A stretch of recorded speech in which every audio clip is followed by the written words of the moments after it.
सुंदर ते ध्यान उभे विटेवरी करपटावरी ठेवून या. जय हरी विठ्ठल. जोरसे बोलिये जय हरी विठ्ठल. आदरणीय उपस्थित मान्यवर आणि माझ्या कल्पतरू ट्रेस्ट मधील सर्व स्नेही बंधू भगिनींनो, आपणा सर्वांना आषाढी एकादशीच्या हार्दिक हार्दिक शुभेच्छा. महाराष्ट्राला लाभलेली संतांची समृद्ध भक्तिमय परंपरा ही आपल्या संस्कृतीचा अनमोल ठेवा आहे. संत ज्ञानेश्वर महाराज, संत नामदेव महाराज, संत एकनाथ महाराज, संत तुकाराम महाराज, संत चोखामेळा, संत सावतामाळी, किती किती नावं घेऊ, अशा अनेक संतांनी आपल्या अभंगातून, फक्त अभंगातूनच नाही तर आचरणातून सुद्धा आपल्याला प्रेम, समता, बंधुता आणि मानवतेचा संदेश दिला आहे. आपल्या संतांनी आपल्याला एक अतिशय सुंदर गोष्ट सांगितली, शिकवली. देव केवळ मंदिरात नाही, देव केवळ मंदिरात नसतो, तो प्रत्येक जीवामध्ये असतो. मंदिरात नसतो, तो प्रत्येक जीवामध्ये असतो. म्हणूनच भक्ती म्हणजे केवळ पूजा अर्चा नाही, तर माणसांवर प्रेम करणे, गरजवंतांना मदत करणे आणि प्रत्येकाशी आपुलकीने वागणे हीच खरी विठ्ठल भक्ती आहे. या संदर्भात एकनाथ महाराजांचा जीवनातील सुंदर प्रसंग मला आठवतोय. एकदा संत एकनाथ महाराज हातात, तुम्हाला कदाचित तो प्रसंग निश्चितच माहिती असेल, गंगाजल घेऊन पंढरपूरला विठ्ठलाचा अभिषेक करण्यासाठी निघाले होते. वाटेत एक तहानलेलं गाढव दिसलं. त्या तहानलेल्या व्याकुळ झालेल्या गाढवाला एकनाथ महाराजांनी क्षणाचाही विचार केला नाही आणि ते अभिषेकासाठी आणलेलं पवित्र गंगाजल त्या तहानलेल्या जीवाला पाजले.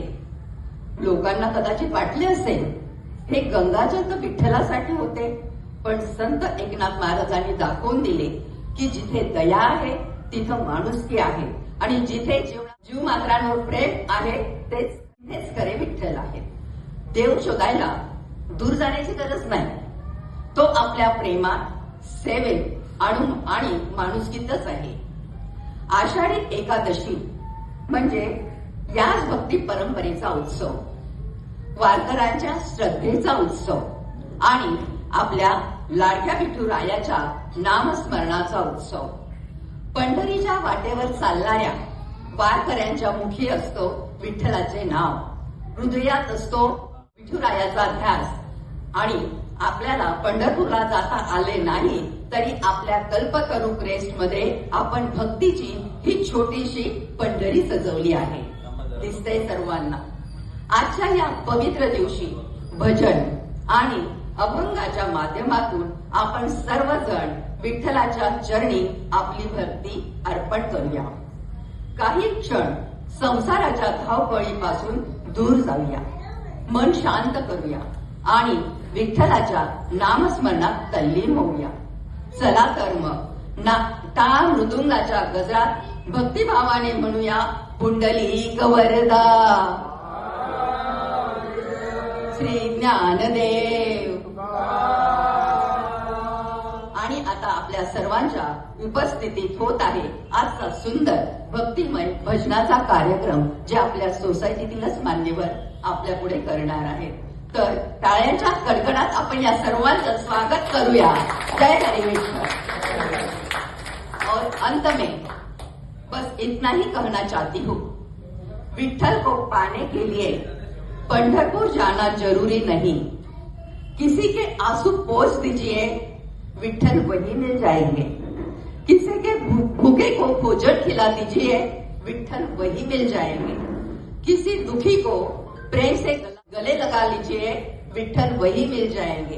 क्योंकि सच्ची भक्ति केवल भगवान के चरणों में नहीं तो सिर झुकाने में नहीं है, बल्कि इंसान के रूप में बसे हुए भगवान की सेवा करने में है.